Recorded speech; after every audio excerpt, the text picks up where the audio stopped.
मेरे toppers class 11 business studies, कैसे हो आप? बिजनेस स्टडीज चैप्टर 5 पर आप पहुंच गए हो, क्लास 11। एंड अब एक बात करते हैं, फटाफट से कुछ खाने का मन है तो चलो स्विगी कर लेते हैं। पैसे देने हैं, चलो पेटीएम से दे देते हैं। अरे अमेजोन से ये पंखा क्यों नहीं मंगा लेते हो? क्या करूं, ऑनलाइन पेमेंट कर दूं? अच्छा, तुम मेरे अकाउंट में ट्रांसफर कर दो, चलो जल्दी से। ये सब क्या है? ये ई बिजनेस ही तो है। चैप्टर 5 क्लास 11 ई बिजनेस, बिजनेस स्टडीज। यहाँ हम पढ़ेंगे ई बिजनेस के बारे में। तो सबसे पहले बेटा ई का मतलब समझ लो। ई का मतलब है इलेक्ट्रॉनिक। ये जो ई बिजनेस है ना, इस ई का मतलब है इलेक्ट्रॉनिक। अब इलेक्ट्रॉनिक जो भी सर्विसेज हैं, इंटरनेट की हेल्प से जो सर्विसेज हैं, उसे आप ई बिजनेस कहते हो। अब एक बात बताओ, ई बिजनेस और ई कॉमर्स क्या बिल्कुल सेम है? नहीं, बिल्कुल सेम नहीं है। E business is a full थाली। ई बिजनेस का मतलब है पूरी की पूरी थाली, सब कुछ include. Production online, inventory online, accounting online, HR recruitment online, customer service online. मतलब ई बिजनेस जो है ना बेटा, e commerce plus all business activities done electronically. ठीक है बेटा, ई कॉमर्स तो होगा ही होगा, पर उसके साथ साथ बाकी सब एक्टिविटीज जो आप इंटरनेट के थ्रू कर रहे हैं वो भी कॉम्बिनेशन होगा। तो ई बिजनेस अगर इतना बड़ा कॉम्बिने ये है, अगर ये ई बिजनेस है, तो e commerce is a smaller concept which is in this e commerce. तो e commerce is a narrow concept and e business is the wider concept. Clear हो गया? Scope of e business. अब scope का क्या मतलब है कि कितनी जगह जा सकता है, कितनी दूर तक फैला हुआ है। स्कोप क्या है, कहां तक फैला हुआ है ई बिजनेस? हर जगह फैला हुआ है, एवरीवेयर, सब जगह है ई बिजनेस। तो अब हम आगे बढ़ते हैं की कंटेंट्स ऑफ द चैप्टर। की चैप्टर में हम पढ़ने क्या क्या वाले। की कंटेंट्स ऑफ द चैप्टर में है बेटा कॉन्सेप्ट, स्कोप, बेनिफिट्स। किसका? ई बिजनेस का। ई बिजनेस का कॉन्सेप्ट क्या है, स्कोप क्या है और बेनिफिट क्या है। Meaning of e business, scope of e business, benefits of e business, ये तीनों हो गए। Concept, scope and benefit of e business. पहला तो आपको यही पढ़ना है। फिर आपको पढ़ना है e business and traditional business में डिफरेंस। ट्रेडिशनल बिजनेस क्या होता था बेटा? जब हम दुकान पर जाते थे और जाकर सामान लेकर आते थे। आपके सीबीएसई लेटेस्ट सिलेबस के according these topics are in your syllabus, but NCERT में तो इससे वास्ट है। हमने आपको बाकी सब टॉपिक्स भी थोड़े थोड़े समझा दिए हैं ताकि आपकी बेसिक अंडरस्टैंडिंग बनी रहे। बाकी सीबीएसई लेटेस्ट सिलेबस 2026-27 के according this is the syllabus, ये सिलेबस है। अब एनसीईआरटी के अकॉर्डिंग आपके नोट्स, चलिए देख लेते हैं। Meaning of e business. E business का मतलब क्या है? Conducting business activities electronically, internet की हेल्प से, इंटरनेट की हेल्प से। ठीक है बेटा, e business refer to conducting business activities, mark कर देती हूँ, conducting business activities such as industry, trade and commerce using computer network, specially the internet. किसकी हेल्प से आपने सारी एक्टिविटीज की? इंटरनेट की हेल्प से आपने सब एक्टिविटीज की। ई बिजनेस वर्सेस ई कॉमर्स। चलो अब आपके लिए क्वेश्चन आ गया, एक ये बड़ा गोला और इसके अंदर एक ये छोटा गोला। अब बता दो ई बिजनेस कौन सा है और ई कॉमर्स कौन सा है बेटा? ई बिजनेस ये वाला है और ई कॉमर्स इसके अंदर है। तो e commerce is the narrow concept. ऐसे याद कर लो कि बी के बाद सी आता है।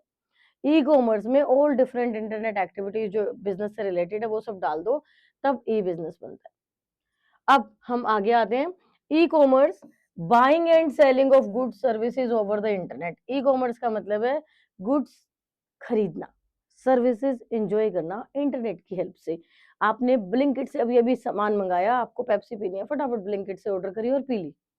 घर का राशन मंगा लिया मैंने ब्लिंकिट से, सुबह सब्जी क्या बनेगी, मैंने ब्लिंकिट से मंगा लिया। अमेजोन से कुछ सामान मंगा लिया, गूगल पे से मैंने पे कर दिया। ये सब क्या है? ये है ई कॉमर्स, क्योंकि हम कस्टमर्स वहां से ऑर्डर करके मंगा रहे हैं, दैट इज ई कॉमर्स। अब ई बिजनेस, इसमें क्या करना है बेटा? ई कॉमर्स तो लेना ही है, plus all other business functions done electronically. जो भी फंक्शंस आप इलेक्ट्रॉनिकली करते हो, इंटरनेट की हेल्प से लेते हो, जैसे कि production, inventory management, procurement, HRM, training and recruitment. ठीक है, फाइनेंस एंड अकाउंटिंग, सारी फाइनेंस आपने इंटरनेट की हेल्प से रखा हुआ है, अकाउंटिंग आपने इंटरनेट पे सारी रखी हुई है अपनी, कस्टमर रिलेशनशिप मैनेजर, ये सभी के सभी आपके कहाँ आएंगे बेटा, ये सभी के सभी आएंगे ई बिजनेस में। That's why we say e business is the wider term. इसके बाद आ जाते हो therefore e business is much wider than e commerce. Clear है? ये डायग्राम आपको हेल्प करेगी याद करने में। अपनी बुक पे ड्रॉ कर लो, एनसीईआरटी खोल लो, उससे साथ साथ पढ़ो। स्कोप ऑफ ई बिजनेस, कहां तक फैला है ई बिजनेस? हर जगह फैला है e business. Scope can be understood based on e business function. Scope क्या है बेटा? स्कोप का मतलब आपको देखना है कि ई बिजनेस के फंक्शंस क्या हैं। फंक्शंस मतलब तभी तो पता चलेगा कहां तक फैला है। Production, finance, marketing, HR, managerial functions. Managerial functions POSDC, planning, organising, staffing, directing, controlling, these are managerial functions. और यहाँ हर जगह ई बिजनेस आपका फैला हुआ है। एचआर की अगर बात करें तो आपको अपने स्टाफ को ट्रेन करना है, आपको नया स्टाफ रिक्रूट करना है, या इंटरव्यू सिलेक्शन में कोई स्टेप की जरूरत है, उन सब में भी इंटरनेट की हेल्प आप लेते हो। मार्केटिंग, आपको एडवर्टाइजमेंट करनी है ऑनलाइन, या प्रोडक्ट डिस्प्ले करना है ऑनलाइन, अपना प्रोडक्ट लिस्ट करना है आपको ऑनलाइन, दैट इज मार्केटिंग। वहां भी ई बिजनेस आपकी हेल्प करेगा।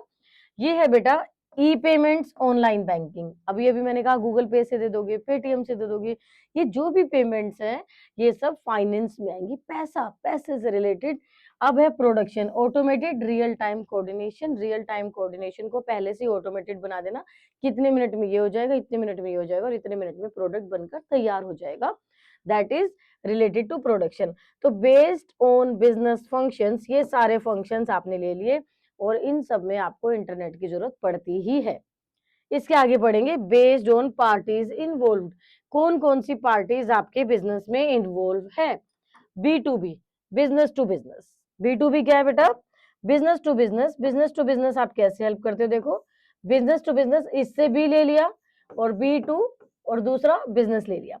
यहाँ पे बिजनेस टू कंज्यूमर है ना, तो बिजनेस टू कंज्यूमर, ये आपने शॉर्ट फॉर्म बना लिया। तो आपने देखा बिजनेस टू बिजनेस, जब एक बिजनेस दूसरे बिजनेस से डील कर रहा है तो हमने दूसरे बिजनेस से रॉ मटेरियल मंगा लिया, ठीक है। ऑनलाइन प्रोक्यूरमेंट, कोई डिलीवरी ट्रैक करनी है हमें, उसकी हेल्प ले ली। पेमेंट प्रोसेस में उनकी हेल्प चाहिए, या inventory sharing between supplier and manufacturers. किसी भी तरीके से एक बिजनेस अपनी प्रोडक्शन लाइन या सर्विसेज प्रोवाइड करने की लाइन को पूरा करने के लिए जब दूसरे बिजनेस की हेल्प लेता है तो उसे हम क्या कहते हैं? B2B। फिर है B2C, business to consumers. Business to consumers में क्या आएगा? जो अभी अभी आपने देखा, online shopping, online product information, customer support, e promotion and home delivery. घर पे जब आप सामान मंगा लेते हो, दैट इज B2C। हम कस्टमर्स जब डिमांड करते हैं, तो ये B2B और B2C आपने पढ़ा। ये क्या था बेटा? Based on parties involved. यहाँ हम पढ़ेंगे एग्जाम्पल्स, अमेजोन, मिंत्रा, फ्लिपकार्ट। अब है इंट्रा बी। इंट्रा बी का मतलब है किसी भी फॉर्म का, किसी भी कंपनी का इंटरनल प्रोसेस। इंट्रा मतलब उस बिजनेस के अंदर, INTRA। ये जो इंट्रानेट है ना, ये मत सोचना कि मैम ने स्पेलिंग गलत लिख दी है। ये वो इंटरनेट है जो इस फर्म के विद इन ऑर्गेनाइजेशन ही मूव करता है, रहता है, मतलब वही लिमिटेड है, बाहर के वालों को एक्सेस नहीं है इस पे। तो e business within company using internet, used for किस लिए बेटा? कोलेबोरेशन बिटवीन डिपार्टमेंट, जो डिफरेंट डिपार्टमेंट्स होते हैं उसमें कोलेबोरेशन। फ्लेक्सिबल मैन्युफैक्चरिंग, मैन्युफैक्चरिंग में कुछ चेंजेस लाना है, हम कह रहे हैं ये वाला डिजाइन नहीं, कुछ ऐसा बना लो, तो वो फ्लेक्सिबिलिटी के लिए आपस में इन्वॉल्वमेंट। इन्वेंट्री कंट्रोल के लिए, इन्वेंट्री मतलब स्टॉक, उस कंट्रोल के लिए आपसी तालमेल बिठाने के लिए इंट्रा कनेक्टेड है ये। फिर है बेटा HR एक्टिविटीज, रिक्रूटमेंट है, ट्रेनिंग है, सब एक दूसरे से रिलेटेड है, सब एक दूसरे से कोऑर्डिनेशन करेंगे, तो उस कोऑर्डिनेशन की हेल्प में इंटरनल प्रोसेस में इंट्रा भी हेल्पफुल होता है। एक आपने B2B सीखा, बिजनेस टू बिजनेस, एक आपने B2C सीखा, बिजनेस टू कस्टमर। अब आप सीख रहे हैं इंट्रा बी। ऑनलाइन मीटिंग्स, कोई वीडियो कॉन्फ्रेंस करना है, कोई गूगल मीट करनी है, तो वो भी इंट्रा प्रोसेस आएगा, जब बिजनेस में ही हम आपस में कर रहे हैं अपनी टीम के साथ, बाहर वालों के साथ नहीं है, याद रखना। C2C, consumer to consumer, OLX पे बेच दो। क्या करते हो आप? पुराना सामान बेच देते हो, कोई दूसरा पर्सन पुराना सामान खरीद लेता है, तो OLX जो है, यहाँ कोई बिजनेस नहीं आया, बस एक मीडिएटर आ गया, ये OLX टीम। ईबे, क्विकर, तो ये सारे आपके कस्टमर टू कस्टमर हैं बेटा, कंज्यूमर टू कंज्यूमर, ठीक है। Rating system ensure security, selling used books, gadgets, furniture. Benefits of e business, NCERT से दे दिया हमने आपको ई बिजनेस के बेनिफिट्स क्या हैं। ई बिजनेस जो है ना बेटा, सबसे पहले इन्वेस्टमेंट, पैसा इकट्ठा करना जो है ना बहुत आसान हो जाता है। Ease of formation and lower investment, ease of formation and lower investment. अब हम बात करेंगे कि क्या फायदा होता है ई बिजनेस से। ई बिजनेस से क्या फायदा, सबसे पहले इजी टू स्टार्ट, दुकान नहीं चाहिए, गोडाउन नहीं चाहिए, बस इंटरनेट चाहिए, ना दुकान चाहिए ना गोडाउन चाहिए, बस क्या चाहिए, इंटरनेट चाहिए। तो इसीलिए ये हो गया फॉर्मेशन बहुत आसान, फॉर्मेशन बिल्कुल आसान हो गई आपकी, क्योंकि आपको कुछ रेंट पे नहीं लेना, सिर्फ इंटरनेट लिया, लैपटॉप उठाया और काम करना आपने शुरू कर दिया। इसके बाद कन्वीनियंस, 24/7/365, कभी भी उठ के काम करो, किसी भी टाइम काम करो। अभी देखो मेरे पास स्मार्ट बोर्ड है, मेरे पास मोबाइल है, इंटरनेट पे मैं अपलोड कर दूंगी, तो मैं किसी भी वक्त जागू, किसी भी वक्त काम करूँ, बाहर कुछ भी हो रहा हो, मुझे क्या, मैं यहाँ पढ़ा रही हूँ। तो this is 24/7/365 means always available, ठीक है बेटा। स्पीड, स्पीड का मतलब इंस्टेंट, जैसे ही मैं तक पहुंच जाएगी, जैसे वीडियो बनाकर अपलोड करूंगी वीडियो आप तक पहुंच जाएगी, चाहे आप अमेरिका में बैठे हैं, यूएस में बैठे हैं, दुबई में बैठे हैं, सिंगापुर में बैठे हैं, दैट मैटर्स स्पीड। स्पीड से डिपेंड करता है कि आपके पास इंफॉर्मेशन कितनी देर में पहुंच गई। अभी मैंने कहा कि चाहे आप अमेरिका में, यूएस में हैं, कहीं पे भी हैं, it means global reach, it means global reach, Lucknow से लंदन तक या फिर मुंबई से मलेशिया तक, कहीं भी किसी भी कोने में कहीं पर भी जहां इंटरनेट है वहां आप पहुंच जाएंगे, वहां आपकी मार्केट पहुंच जाएगी, जहां इंटरनेट है वहां आपकी मार्केट पहुंच ही जाएगी। इसके बाद है बेटा ग्लोबल रीच के बाद मूवमेंट टुवर्ड्स पेपरलेस सोसाइटी। देखो बिजली का बिल मैं नहीं मंगाती ऑन पेपर, क्योंकि सेव पेपर, तो पेपरलेस सोसाइटी की तरफ मूव कर रहे हैं। गैस पीएनजी का बिल मैं नहीं मंगाती, मैं ऑनलाइन ले लेती हूँ, सेव पेपर। तो इस तरीके से पेपरलेस सोसाइटी की तरफ हम मूव कर रहे हैं। एक एक कंज्यूमर अगर पेपर बचाए तो दिल्ली की 2.5 करोड़ पॉपुलेशन, 2.5 करोड़ पॉपुलेशन के साथ जितने भी घर रजिस्टर्ड है उतने सारे पेपर हर महीने बचेंगे। ये तो एक छोटा सा एग्जाम्पल दिया मैंने। इसके बाद है कॉस्ट रिडक्शन।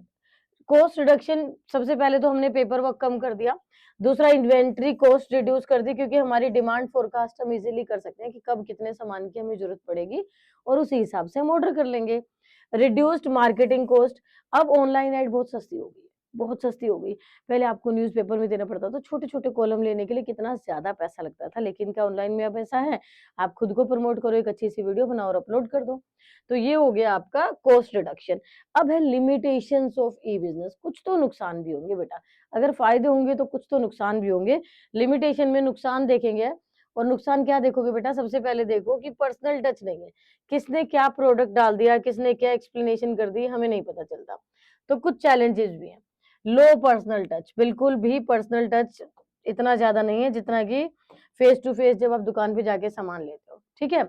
जैसे कि आपने कोई कपड़ा खरीदना है तो आप कपड़े को हाथ लगा के देखते हो, जब आप परफ्यूम खरीदते हो तो परफ्यूम को स्मेल करके देखते थे। ऑनलाइन में ऐसा नहीं है, ऑनलाइन में आप पैकेजिंग से और रिव्यू से अट्रैक्ट होकर ही खरीदते हो, अगर आप कोई प्रोडक्ट पहली बार खरीद रहे हो, ठीक है बेटा।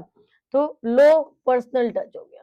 उसके बाद delay between order and delivery, मैंने ऑर्डर किया, अब तुम बोलो मैम ब्लिंकिट से तो फटाफट आ जाता है, लेकिन इसके बदले अगर आप दुकान के सामने खड़े हो तो पैसे दिया और सामान लिया, उसी वक्त ले लेते हो, तो डिलीवरी हो जाती है। ऑर्डर तो इंस्टेंट हो जाता है पर डिलीवरी थोड़ा टाइम लेती है। ऑर्डर तो इंस्टेंट कर दो, पेमेंट भी इंस्टेंट कर दो, बट थोड़ा सा टाइम तो डिलीवरी में लगेगा ही लगेगा। Technology capability required, technology capability required. अब एक मजदूर है जो बेचारा पढ़ा लिखा नहीं, क्या वो इन चीजों का फायदा उठा सकता, नहीं उठा सकता, बशर्ते उसने सीख ना लिया हो। तो आपको टेक्नोलॉजी की नॉलेज होनी चाहिए। डिजिटल डिवाइड, सब लोग इंटरनेट फ्रेंडली नहीं है, डिजिटल डिवाइड हो गया हमारी पॉपुलेशन में, इतने लोगों को आता है इतनों को नहीं आता है, तो ये डिजिटल डिवाइड थोड़ा नुकसान कर रहा है हमें। Risk due to anonymity, anonymity मतलब अगर कोई कोई भी ऑनलाइन बायर और सेलर आ जाता है तो उसको पहचानना थोड़ा मुश्किल हो जाता है। इम्पर्सोनाइजेशन, फ्रॉड, हैकिंग, ये सब प्रॉब्लम्स भी होती हैं। तो इसमें क्या होगा बेटा, सिक्योरिटी रिस्क है, सिक्योरिटी रिस्क है। ये कह सकते हो कि ऑनलाइन दुनिया की डार्क साइड भी है, क्या कह सकते हो, ऑनलाइन दुनिया की डार्क साइड भी है, उससे बचना है हमने। फिर है people resistance, employ fear change due to new technologies, लोगों को डर लगा रहता है। अब आज ही स्कूल में कैसे लिखवा रहे थे हम बच्चों से कि फिजिकल स्कूल्स की बजाय अगर ऑनलाइन स्कूल हो तो कितना अच्छा हो। उस वक्त एक खौफ हो जाता है एम्प्लॉयज में कि अरे हमारी नौकरी तो गई। तो कितनी ही जगह आप देखो कि मशीनों ने लोगों की नौकरी खा लिया, लेकिन हाँ, आपको डरने की जरूरत नहीं है। आप अपने आप को मोर कैपेबल बनाओ और आगे बनाओ और आगे बढ़ाओ। तो ये हो गया पीपल रेजिस्टेंट। इसके बाद है ethical concerns. Ethical concerns, company track employees emails और फाइल्स और browsing.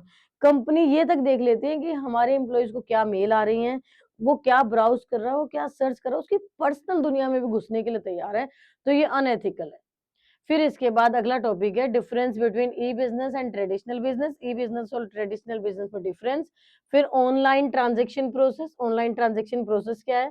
Security and safety of E transaction and resource required for E business. फिर ई बिजनेस एप्लीकेशंस। ये सारे आपके एनसीईआरटी के टॉपिक में हैं, जिसे हम कल की क्लास में पढ़ेंगे। आज आपने जो भी पढ़ा उसे रिवाइज करके मिलना, और जो भी डाउट्स होंगे please ask in comment section में, हर एक का रिप्लाई दूंगी। और जैसा कि मैं हमेशा सिखाती हूँ, आपने पढ़ लिया है, अब अपने दोस्तों को पढ़ाओ, शेयर करो। और अभी तक भी आपने फॉलो नहीं किया है तो please follow our channel. All the very best for tomorrow's class.